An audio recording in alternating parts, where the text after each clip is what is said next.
Okay, here we are entering 1740, turn 51.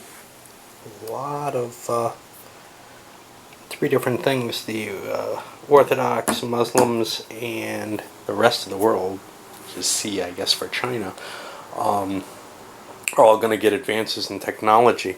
The biggie there is that China is going to bump up into the war of movement with everyone else, which means things like China, Japan. I don't know if anyone else is really there. The Mughals are gone, so whatever you're facing here is, I don't know, probably should be considered that, but I don't think it is. Anyway, it doesn't much matter. So, we had a few events. The biggest one is that the English ruler died, and that triggered the Hanoverian succession. And now we have Hanover in a special vassal position. I gotta add the economic points for that. That's 15 points. What does this do? Well, Hanover will accept any war inclusion, and England must declare war on anything involving Hanover. Hanover can be used on the rest of the world, so you can start using, not exactly Hessians, but German troops in the Americas, for example. Okay, good enough. We had another, I don't remember what, another issue with monarchs, but I can't really remember. I think somebody got an excellent minister. And by process of elimination, it is Spain. An 876, that's pretty good. That may boost some of the rolls, especially here at the tail end, the 7 and the 6. The 8 definitely is going to help the 3, but there's a -2 to the die roll for that, so it kind of mucks around and changes things. But the 7 and 6 are both within 1 of the Spanish things, so they actually boost the next ruler without any penalty. Other than that, we got a couple agricultural crises in England and Austria, neither of which really needed that. And Turkey got an agricultural techniques, which will give them a little bit more cash. And given their situation, they can really use that. They're struggling with this war. And when I looked at the peace options, I think Turkey was willing to accept a general peace with Russia and Spain. Russia kind of would like to get out of its war, but they want to beat the Crimeans and take a couple territories from them. They may not be able to do that, but Russia has a little bit sturdier position in terms of staying in a war longer. So they've got kind of an advantage there. And the Spanish are in very good condition. So they may be able, between them, to push the Turks into a painful position here. Diplomacy-wise, I don't foresee a lot. I had this dread that the 7 Years' War was going to happen. Oh my, I was having thoughts while I was swimming, and then I forgot to come back and talk about them then. Went and watched a documentary instead. And now I forgot those thoughts. They were interesting, as they almost always are. Oh well, at least to me. Otherwise I wouldn't say them. Probably bore the shit out of everyone else. Anyway, I don't foresee much in the diplomacy, but we'll see. Oh, one thing, the French got fiscal evasion. And because of their huge amount of money, a 20% loss on that cash that they had on hand is like taking the inflation all over again. So now they're down to like 400 and something. Still tons of money to play around with. Ooh, I know one thing I was thinking about has to do with the English situation. I had this dread, and I think I alluded to this. This definitely came up while I was swimming. I had this dread of Prussia, the 7 Years' War erupting, and kind of this, what the hell do I do if it happens? Because England doesn't really want to go it alone. whatever, I haven't looked at what the Risto event's going to be, and I don't really remember the other one because I don't think it's ever happened. It requires Austrian succession and Spanish succession, which I don't think I ever had both of them happen before in a game. But the problem with it is, assuming that it aligns France and England against each other, no one else is ready to go into this. And you know, I was thinking a lot about the Turks and the French, and you know, if Turkey was going to offer some sort of peace of some nature or another, nobody really would trust them at this point. After what they did with Spain, even France is kind of in this position of, yeah, you know, they may be useful here and there, but I'm not going to trust a deal with them. Oh, I know what I was thinking about. I was thinking about personas of the different players, which is kind of a funny thing because, and this has so little to do with this game, but feelings between the different players become, or countries become, solidified in my mind, but there's no player in these for me. I don't look at a game as, so I look at the game as the story that the game tells, which means it's kind of situational, and the players aren't focused with a certain kind of mindset or way of acting. So I don't picture two players cutting a deal. I kind of picture maybe the imperial negotiations going on between the countries. So, and I wouldn't have ever imagined it any other way, I guess, except that maybe I play an 18xx game sometime by saying, oh, I'm taking this strategy with this player. But that's kind of testing out a strategy. A game like this, I don't feel like that's really an applicable or useful exercise. But then I was thinking about Hello Gregor's videos with his real people, and he really places a character attached to the actual player, and I just don't do that. You know, I don't see the story that a game tells ever as being the story of the players around the game. I don't play that kind of meta game when I'm solo gaming. I'm playing the story that the game's portraying, which is why an abstract game is of very little interest to me, and probably why most Euros don't really convey much to me when I play solo, and maybe even less when I play opposed. Because when I game, at least something has to kind of catch me with the story and what's going on and how it connects the mechanical actions, etc., that I take in a game. And, you know, I'm kind of beginning to define, to myself at least, why it is that I never really liked Euros, even though, you know, I enjoyed sitting around playing cards or whatever. That never had anything to do with story. And the Euros disappoint me because it takes something like Parthenon up there, which, you know, is a subject that excites me, trade in the ancient world, etc. But so much mechanical stuff's going on that just doesn't make sense to me terribly. And that's not a bad one. That's fairly well rooted in its theme, actually. There are others that feel very much more separated. Certainly, what is it? I really went off on this one because of it. In the Shadow of the Emperor, I can't find it anywhere. I don't know where I hit it. Way up there. That I just didn't feel like I was playing the story, and I hear people say, "Oh, it's well rooted in its theme." Well, I don't agree. Kind of the same way as I don't agree with Die Macher.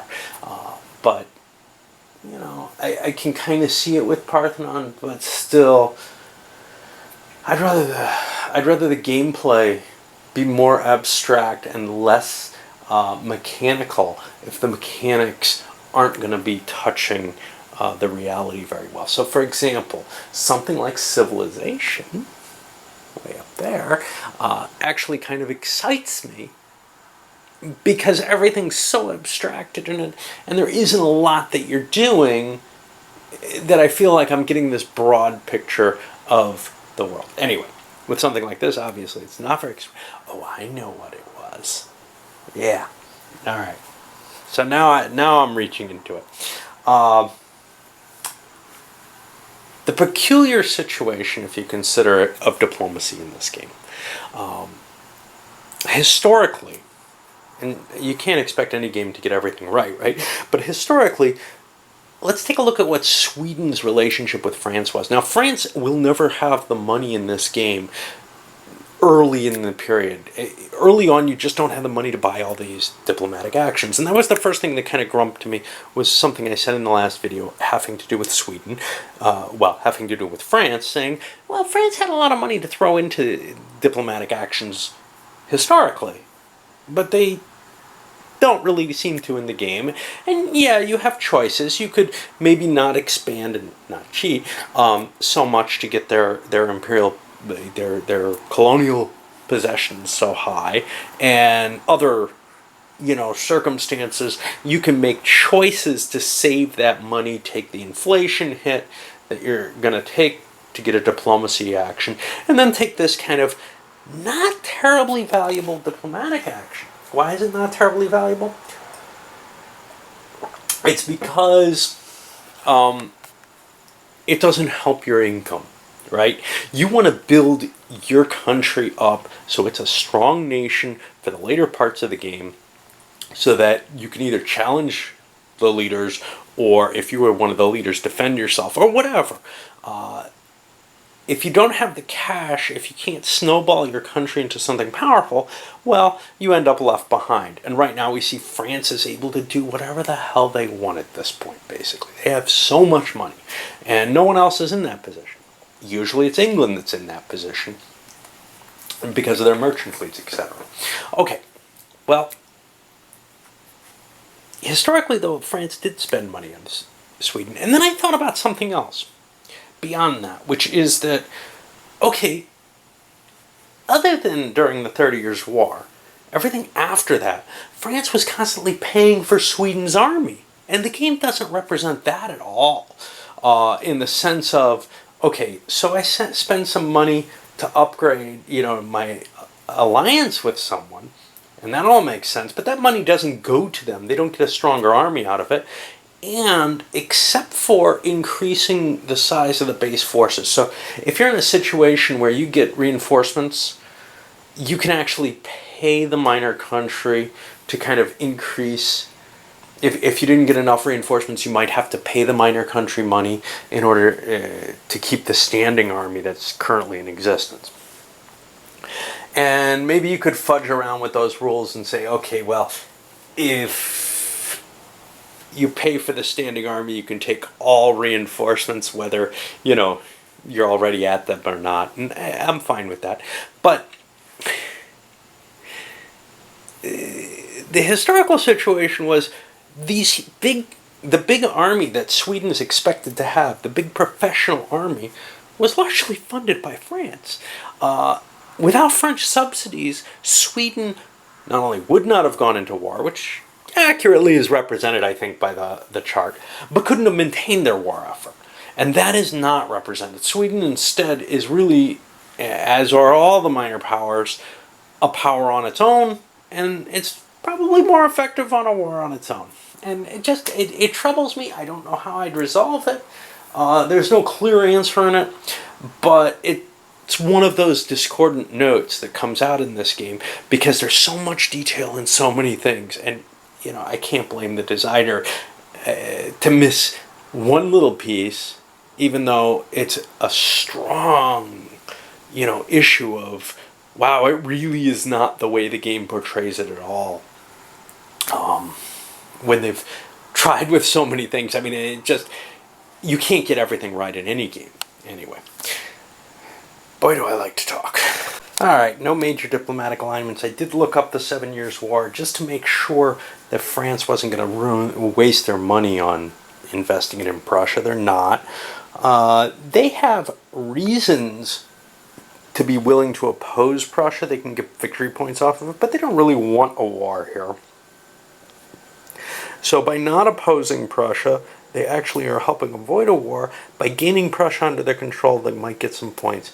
It's going to end up a war between Prussia and Saxony, and it could spark into a war with Austria, But if they end up supporting or opposing Prussia, which they have this automatic right to do, then it opens things up to England. It's really not natural at all. It doesn't strike me as like the war, but I would suspect still the Risto events are probably better than the original on this. Not that I've played it, so I don't really remember the 7 Years' War, how it works in the original.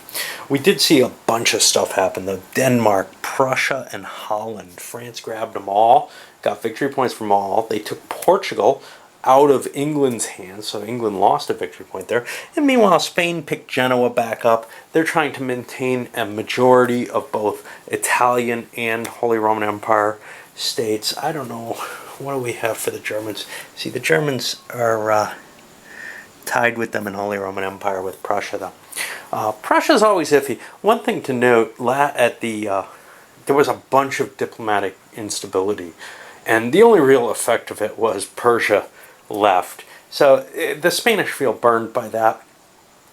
They took Genoa back. Another options would have been Poland or Persia, either of which could be useful against the Turks, but they're not sure this war is going to last all that long. They think Turkey's on the ropes anyway, although I don't know how much they're going to be able to gain. But gaining stuff for Persia doesn't really help them that much, even if it does hurt, or Poland for that matter, even if it does hurt the Turks, which they'd like to do, but maybe they want to get their territories back. Alright, on to the administrative. I'm in the midst of all that administrative stuff. I had a bit of drinking and a nice Gloriana Cabana today, so I haven't gotten a lot of playing done, but I wanted to focus in on Prussia and the 7 Years' War. The way it's written in the Risto events, I know the original was probably worse, but it really does bother me, and it's been kind of preying on me, with my swim, of course.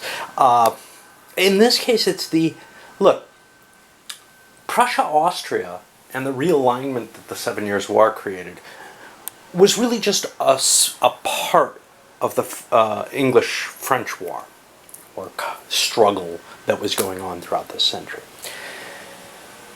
And I don't believe the Risto event captures it well. It says, oh, Prussia's going to do this and France can intervene. Well, I don't feel like France should be the only one with the right to intervene. I feel like England should also have the right to intervene, which is to say that England should be able to say no to Prussia if France doesn't.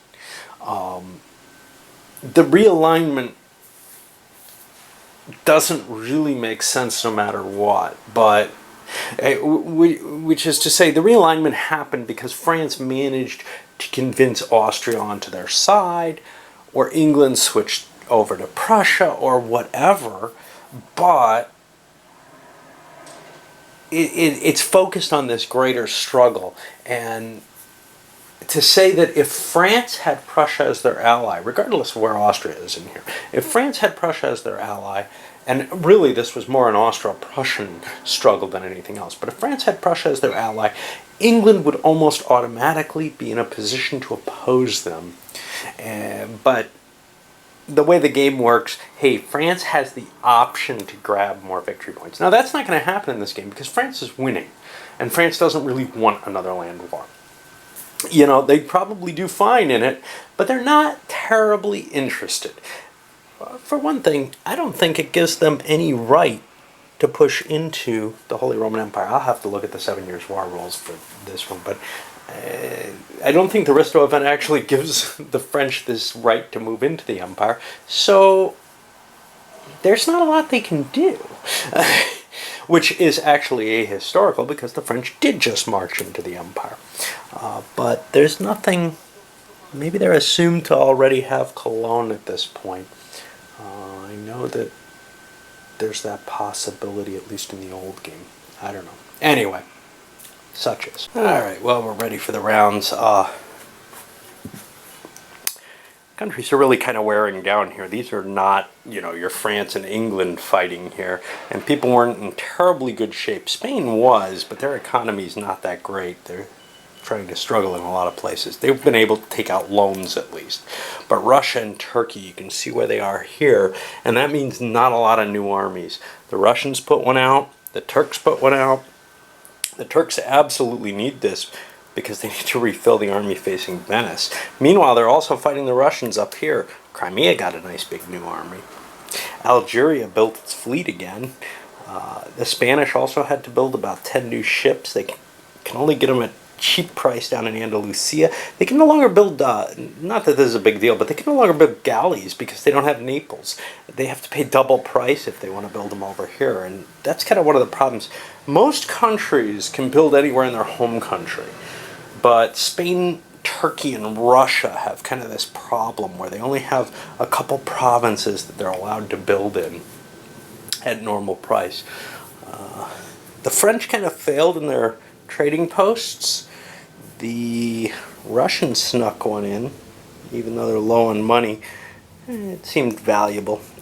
Spain added a new colony and weren't able to play here. I don't even think they tried. It's too risky. If there's a revolt, a native incursion there, they lose the trading post, so it's kind of risky.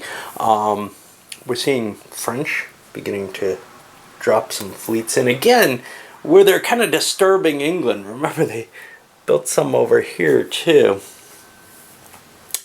Kind of annoying. I don't know. Oh, England upgraded this fleet, I guess. I don't know. They're afraid of competing with the French, who are at even on competition with them now. They want to recover the Atlantic Trade Center, and they've got to build most of their fleet up, or else go to war with the Dutch and start pillaging their fleets. But that's tough unless you have these privateer admirals. Anyway, oh, the French did have somebody cool. They have this Lally guy. They didn't have anywhere to put him, but he's another Asian conquistador. So they'll probably replace one of their current conquistadors with him. Anyway, on to the rounds. This is an interesting little guy here. He's annoying because he's 51 through 57 over here in Hyderabad, or Mysore, and turns 53 to 55 in Sweden. So he could conceivably be, there could be a war in both places, and there's just a couple of leaders like that. They came in the expansion, and they really just don't quite work because they're in the same time period for different countries. You usually get lucky and it's no problem, but at the very least it's an annoyance. Alright, onward.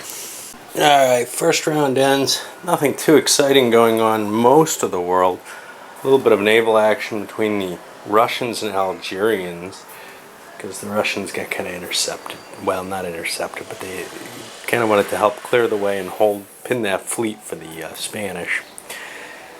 But a little bit more interesting was over here, where the Russian army and Crimean, actually Russian and Crimean, or Turkish and Crimean armies marched into Astrakhan, cutting through Azov, and they were defeated.